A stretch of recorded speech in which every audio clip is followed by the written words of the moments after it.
नमस्कार दोस्तों, धर्म ज्ञान हिंदी कहानियाँ चैनल पर आप सभी का फिर से अभिनंदन करती हूँ और हमेशा की तरह आप सभी से अनुरोध करती हूँ कि अगर आपने हमारे चैनल पर पहली बार विजिट किया है तो प्लीज हमारे चैनल को सब्सक्राइब जरूर कर लीजिएगा। तो दोस्तों, आज मैं आपको सुनाने वाली हूँ महान उपन्यासकार मुंशी प्रेमचंद जी की लिखी हुई कहानी रजिया की सौतन। रजिया और रामू के ब्याह को कई साल बीत गए थे। शुरू के कुछ साल तो बड़े अच्छे से गुजर गए थे, परंतु जब रजिया के 2-3 बच्चे होकर मर गए तो दुख और चिंता के कारण उसके चेहरे का नूर तो कहीं गायब ही हो गया था और अब रजिया की उम्र भी ढल चली थी। वक्त के साथ साथ रजिया के लिए रामू का प्रेम भी बस नाम मात्र का ही रह गया था। अब रामू के सर पर दूसरे ब्याह की धुन सवार हो चली थी। रामू आए दिन रजिया के पीछे कलेश मचाता। इतने साल हो गए हैं ब्याह को, तू आज तक भी मुझे पिता कहने का सुख भी नहीं दे पाई। इसी बात का बहाना लेकर रामू हर दिन रजिया पर बिगड़ता और उसके साथ मारपीट भी करता। सालों का समय यूं ही गुजर गया। आखिरकार रामू दूसरी औरत को घर में ले ही आया। इस नई औरत का नाम दासी था। दासी बड़ी बड़ी आंखों वाली गौरवर्ण की एक सुंदर युवती थी। चढ़ती उम्र की नई नवेली और खूबसूरत औरत के सामने बेचारी रजिया की भला क्या बिसात थी। यह तो उसे अच्छे से पता था कि सौतन के रहते अब वह इस घर में ज्यादा दिन तक तो नहीं टिक पाएगी। फिर भी रजिया अपने जाते हुए स्वामित्व को जितने दिन हो सके अपने अधिकार में रखना चाहती थी। जिस घर को उसने मर मर कर अपना खून पसीना बहाकर बनाया है, उस घर को वह इतनी सहजता से तो नहीं छोड़ सकती थी। और वैसे भी ना तो वह इतनी अनसमझ है और ना ही इतनी बेवकूफ ही है कि वह अपना घर छोड़कर चली जाए और उसकी सौतन दासी वहाँ पर राज करे। एक दिन रजिया ने रामू से कहा, मेरे पास साड़ी नहीं है, जाकर ला दो। रामू उसके एक दिन पहले ही दासी के लिए अच्छी सी चुंदरी लेकर आया था। रजिया की मांग सुनकर रामू ने उसे साफ साफ कह दिया, अभी रुपया नहीं है।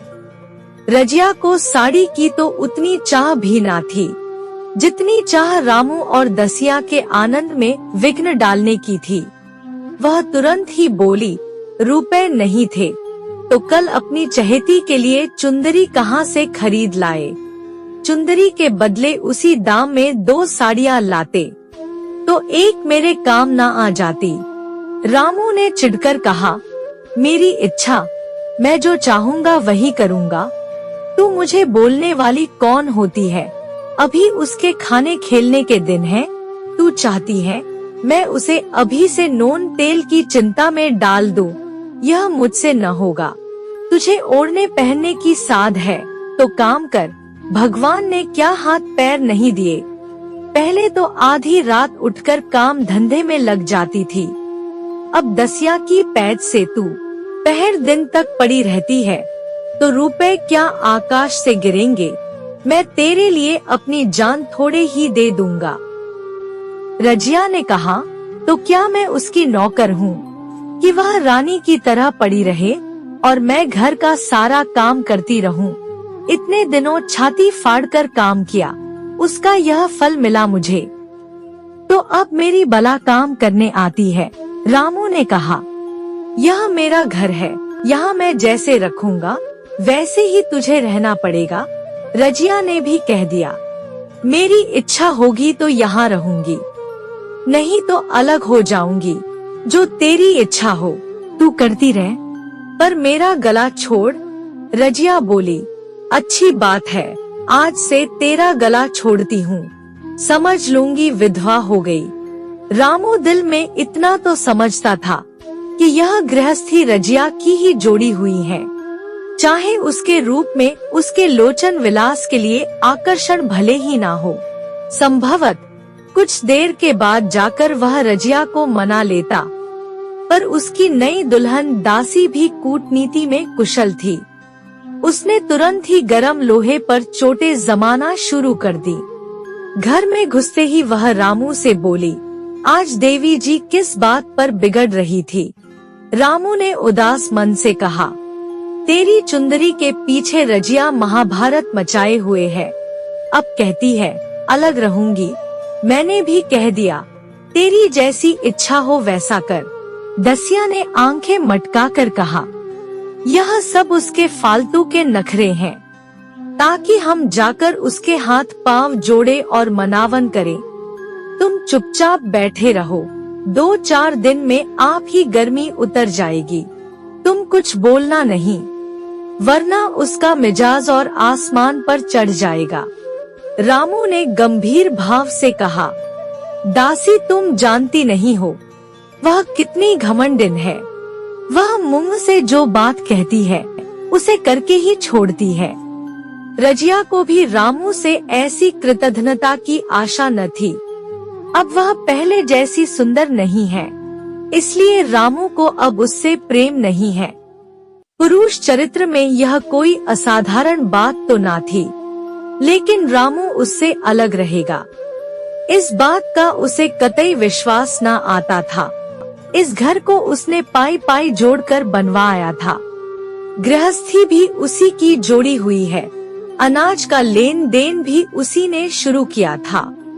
इस घर में आकर उसने कौन कौन से कष्ट नहीं झेले थे। इसीलिए तो कि पौरुख थक जाने पर एक टुकड़ा चैन से बैठकर खाएगी और पड़ी रहेगी। और आज वह इतनी निर्दयता के साथ कैसे दूध की मक्खी की तरह निकालकर फेंक दी गई। रामू ने इतना भी नहीं कहा, तू अलग नहीं रहने पाएगी। मैं या खुद मर जाऊंगा या तुझे मार डालूंगा, पर तुझे अलग ना होने दूंगा।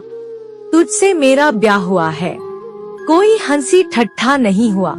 इसका मतलब तो यही है कि रामू को उसकी बिल्कुल परवाह नहीं है, तो वह भी रामू की परवाह क्यों करे? क्या सभी स्त्रियों के पुरुष बैठे होते हैं? सभी के माँ बाप बेटे पोते होते हैं। आज उसके लड़के जीते होते तो मजाल थी कि यह नई स्त्री लाते और मेरी यह दुर्गति करते। इस निर्दयी को मेरे ऊपर इतनी भी दया न आई। नारी हृदय की सारी परवशता इस अत्याचार से विद्रोह करने लगी। वही आग जो मोटी लकड़ी को स्पर्श भी नहीं कर सकती, फूस को जलाकर भस्म कर देती है। दूसरे दिन रजिया एक दूसरे गांव में चली गई। उसने अपने साथ कुछ न लिया, बस जो साड़ी उसकी देह पर थी वही उसकी सारी संपत्ति थी। विधाता ने उसके बालकों को तो पहले ही छीन लिया था, आज घर भी छीन लिया। रामू उस समय दासी के साथ बैठा हुआ आमोद विनोद की बातें कर रहा था। रजिया को जाते देखकर शायद वह समझ ना सका कि वह चली जा रही है। रजिया ने यही समझा, इस तरह चोरों की भांति वह जाना भी ना चाहती थी। वह दासी को, उसके पति को और सारे गांव को दिखा देना चाहती थी कि इस घर से वह एक धेले की चीज भी नहीं ले जा रही है। गांव वालों की दृष्टि में रामू का अपमान करना ही उसका एकमात्र लक्ष्य था। उसके चुपचाप चले जाने से तो कुछ भी ना होगा। रामू उल्टा सबसे कहता फिरेगा कि रजिया घर की सारी संपदा उठा ले गई। उसने रामू को पुकार कर कहा, संभालो अपना घर, मैं तो जाती हूँ। तुम्हारे घर की कोई भी चीज अपने साथ नहीं ले जा रही हूँ। रामू एक क्षण के लिए कर्तव्य भ्रष्ट हो गया था। वह रजिया से क्या कहे, उसकी कुछ समझ में नहीं आया। उसे यह उम्मीद ना थी कि रजिया इस तरह घर छोड़कर चली जाएगी। उसने तो सोचा था जब वह घर ढोकर ले जाने लगेगी तब वह गांव वालों को दिखाकर उनकी सहानुभूति प्राप्त कर लेगा। पर अब क्या करे? दसिया बोली, जाओ जाकर सारे गांव में ढिंढोरा पीट आओ, हमें किसी का डर नहीं है। तू अपने घर से लेकर ही क्या आई थी, जो कुछ लेकर जाओगी रजिया ने उसके मुंह ना लगकर रामू से ही कहा, सुनते हो अपनी चहेती की बातें, फिर भी मुंह नहीं खुलता। मैं तो जा रही हूँ, लेकिन दस्सो रानी, तुम भी यहाँ बहुत दिन तक राज ना कर सकोगी। ईश्वर के दरबार में अन्याय नहीं फलता। वह बड़े बड़े घमंडियों का घमंड चूर कर देते हैं। दसिया ठट्ठा मारकर जोर से हंसी। रामू सिर झुकाए खड़ा रहा और रजिया चली गई। रजिया जिस नए गांव में आई थी, वह रामू के गांव से बिल्कुल मिला हुआ ही था। इसलिए यहाँ के लोग रजिया से भली भांति परिचित हैं कि रजिया कितनी कुशल गृहिणी है, कैसी मेहनती और कितनी बात की सच्ची है। यह बात यहाँ किसी से छिपी ना थी। इसलिए रजिया को यहाँ मजदूरी मिलने में कोई बाधा ना हुई। जो एक लेकर दो का काम करे, उसके लिए भला काम की क्या कमी हो सकती है। 3 साल रजिया ने कैसे काटे, कैसे एक नई गृहस्थी बनाई, कैसे खेती शुरू की, इसका बयान करने बैठे तो पूरी किताब बन जाए। धन संचय के जितने भी मंत्र थे, जितने भी साधन थे, वे सब रजिया को खूब मालूम थे। और फिर अब उसे लाग भी हो गई थी, और लाग में आदमी की शक्ति का पारावार नहीं रहता। गांव वाले उसका परिश्रम देखकर दांतों तले उंगली दबाते थे। वह रामू को दिखा देना चाहती थी कि वह उससे अलग होकर भी आराम से रह सकती है। वह अब पराधीन नारी नहीं है, अपनी कमाई खाती है। रजिया के पास बैलों की एक अच्छी जोड़ी है। रजिया उन्हें केवल खली भूसी देकर नहीं रह जाती, बल्कि रोज उन्हें 2-2 रोटियां भी खिलाती है। फिर उन्हें घंटों सहलाती है। कभी कभी उनके कंधों पर सिर रखकर रोती है और कहती है, अब मेरे बेटे हो तो भी तुम ही हो, और पति हो तो भी तुम ही हो। मेरी जान अब तुम्हारे ही साथ है। ऐसा प्रतीत होता है जैसे दोनों बैल रजिया की भाषा और भावों को अच्छे से समझते हैं। वे मनुष्य नहीं बैल हैं। फिर भी दोनों सिर नीचा करके रजिया का हाथ चाटकर उसे आश्वासन देते हैं। वे उसे देखते ही कितने प्रेम से उसकी ओर ताकने लगते हैं, कितने हर्ष से कंधा झुकाकर उन पर जुआ रखवाते हैं, और कैसा जी तोड़ काम करते हैं। यह बात केवल वे लोग समझ सकते हैं जिन्होंने कभी बैलों की सेवा की है और जिन्होंने उनको हृदय से अपनाया है। आज रजिया इस गांव की चौधराइन है। आज गांव भर में रजिया की अच्छी उठा बैठ है। एक दिन रजिया खेत से घर लौटी तो एक आदमी ने कहा, तुमने नहीं सुना चौधराइन, रामू तो बहुत बीमार है। सुना है 9-10 महीने हो गए हैं। रजिया ने उदासीनता से कहा, जूड़ी है क्या? नहीं जूड़ी नहीं, कोई दूसरा ही रोग है।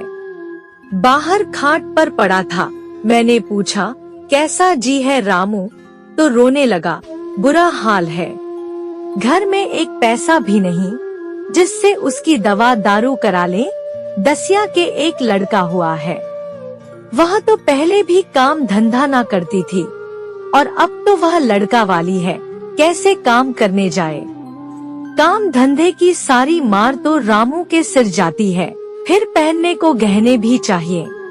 नई दुल्हन भला यूं कैसे रहे? रजिया ने घर में जाते हुए कहा, जो जैसा करेगा वह वैसा ही भरेगा। लेकिन अंदर जाकर भी रजिया का जी ना लगा। वह एक क्षण में फिर से बाहर आई। शायद उस आदमी से कुछ पूछना चाहती थी, और इस अंदाज से पूछना चाहती थी मानो उसे कुछ परवाह नहीं है। पर तब तक वह आदमी चला गया था।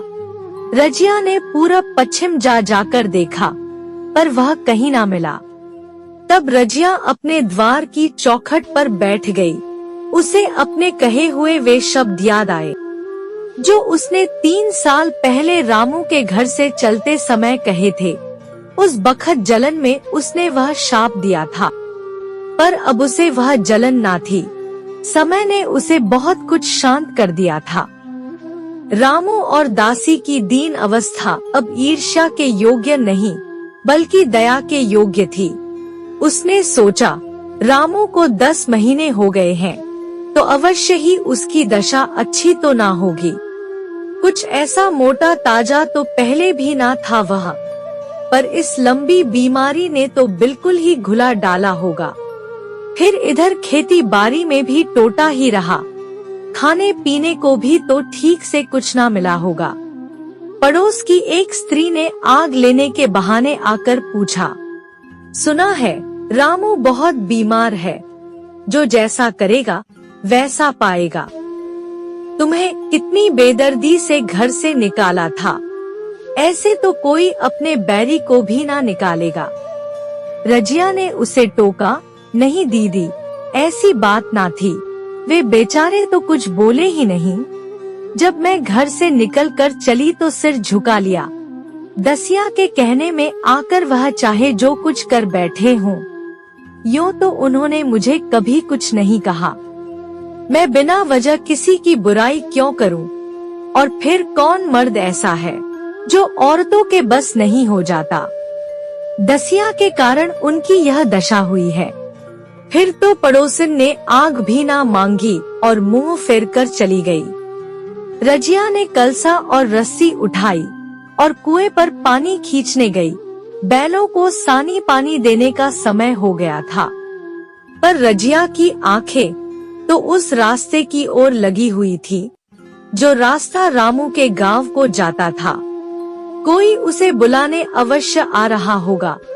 नहीं, बिना बुलाए वह कैसे जा सकती है? वहाँ के लोग क्या कहेंगे?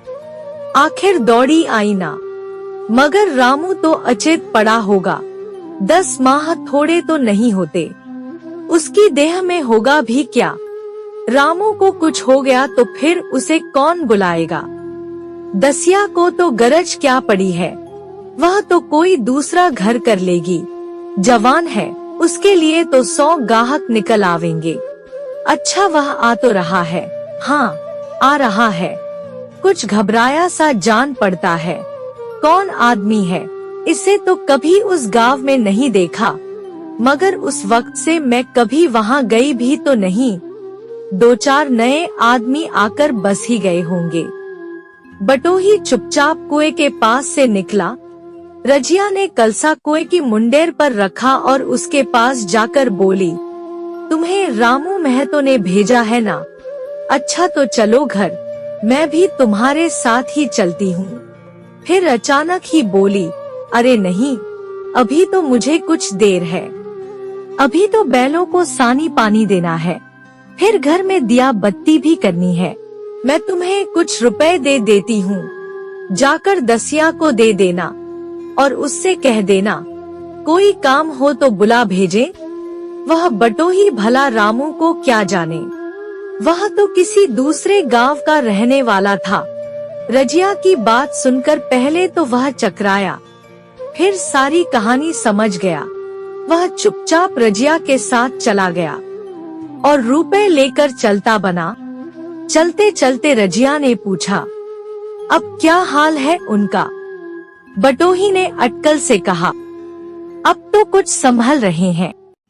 जब बटोही चला गया तो रजिया ने बैलों को सानी पानी किया, पर मन तो अब भी रामू की ओर ही लगा हुआ था।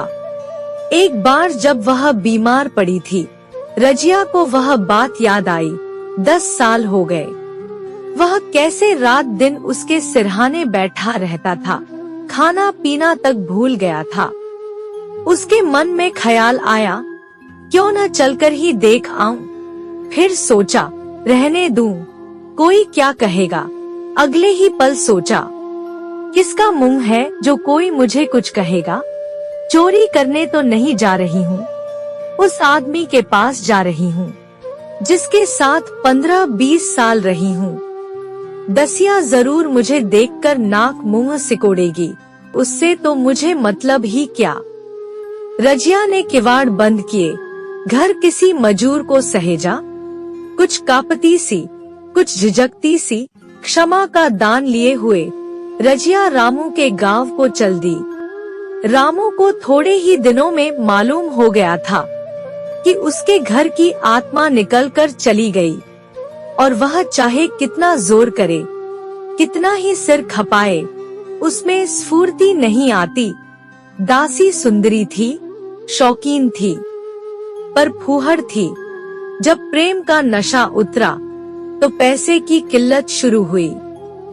खेती की उपज कम होने लगी, और जो होती भी थी वह ऊटपटांग खर्च हो जाती थी। कई बार तो जरूरतों को पूरा करने के लिए ऋण लेना पड़ता था। इसी चिंता और शोक में रामू का स्वास्थ्य बिगड़ने लगा।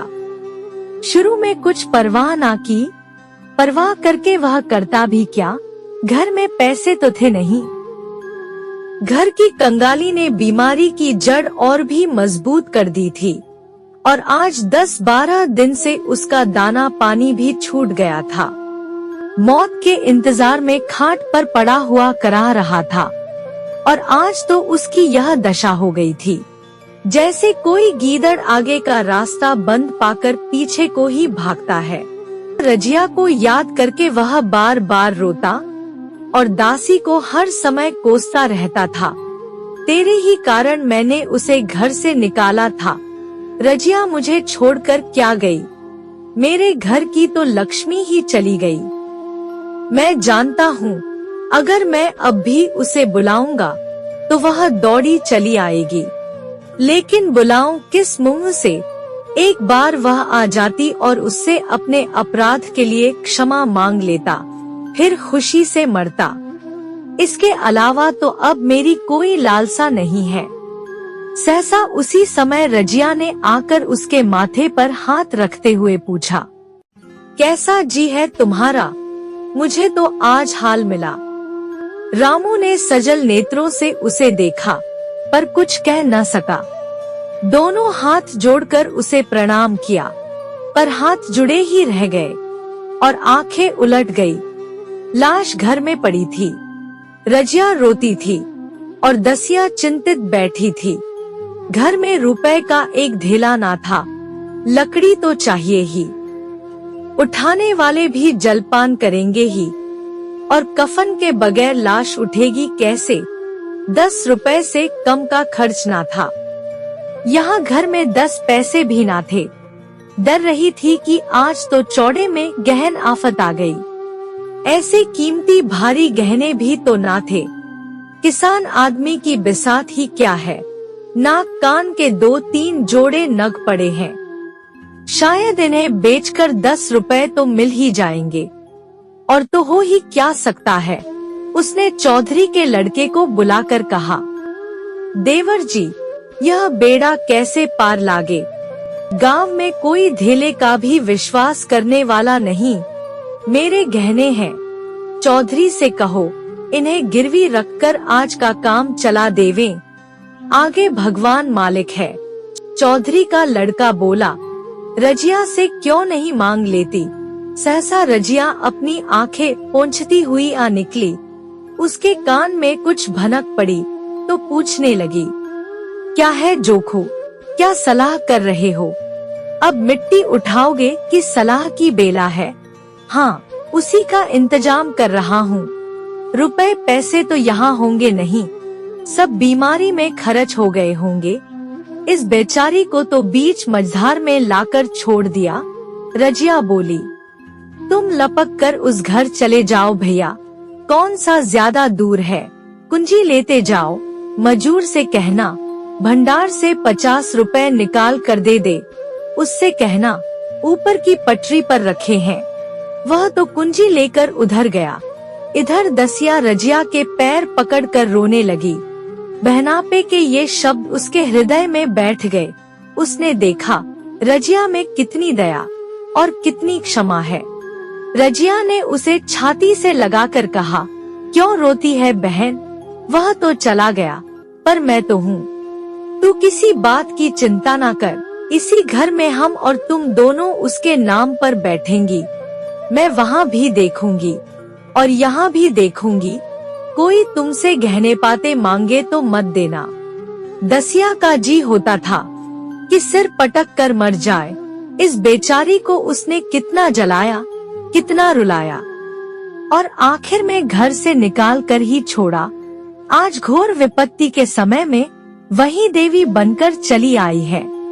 रजिया ने पूछा, जिस के रुपए उधार हो सूरत करके मुझे बता देना, मैं कोई झगड़ा नहीं रखना चाहती।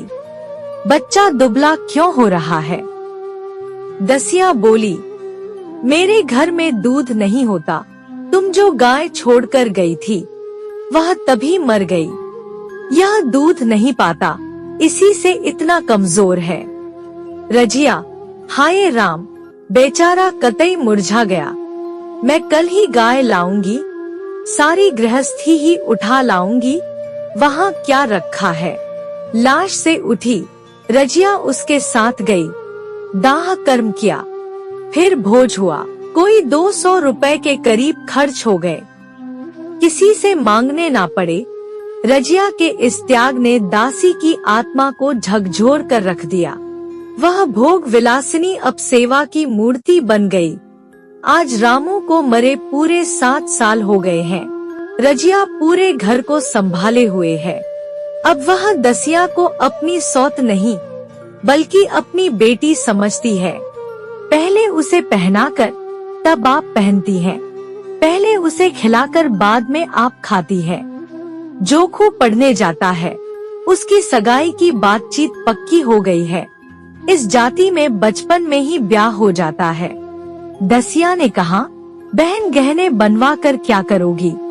मेरे गहने तो धरे ही हैं। रजिया ने कहा, नहीं री, उसके लिए तो मैं नए गहने बनवाऊंगी। अभी तो मेरा हाथ चलता है, जब थक जाऊं तो जो चाहे करना। तेरे अभी पहनने ओढ़ने के दिन हैं, तू अपने गहने रहने दे। नाइन ठाकुर सोहाती करके बोली, आज जोखू के बाप होते तो कुछ और ही बात होती। रजिया ने कहा, वे नहीं है तो मैं तो हूँ। वे जितना करते मैं उसका दूना करूँगी। जब मैं मर जाऊं तब कहना जोखू का बाप नहीं है। ब्याह के दिन दसिया को रोते देखकर रजिया ने कहा, बहू तुम क्यों रोती हो? अभी तो मैं जीती हूँ। सब घर तुम्हारा ही है, जैसे चाहो रहो। मुझे तो बस 2 रोटी दे दो और मुझे क्या करना है। मेरा आदमी मर गया पर तुम्हारा तो अभी जीता है। दसिया ने उसकी गोद में सिर रख दिया और खूब रोई। जी तुम मेरी माता हो। अगर तुम ना होती तो आज मैं किसके द्वार पर खड़ी होती। घर में तो चूहे लौटते थे, उनके राज में तो मुझे दुख ही दुख उठाने पड़े थे। सोहाग का सुख तो मुझे तुम्हारे राज में मिला है। मैं दुख से नहीं रोती, मैं तो रोती हूँ भगवान की दया पर। वरना मेरे इतने अच्छे नसीब कहाँ थे कि मैं ऐसी खुशहाली देख पाती। रजिया भी मुस्कुरा कर रो दी। तो दोस्तों, कैसी लगी आपको हमारी आज की यह प्रस्तुति? हमें कमेंट करके जरूर बताइएगा। और अगर आप हमारे चैनल पर पहली बार आए हैं तो हमारे चैनल को सब्सक्राइब भी जरूर कर लीजिएगा। धन्यवाद।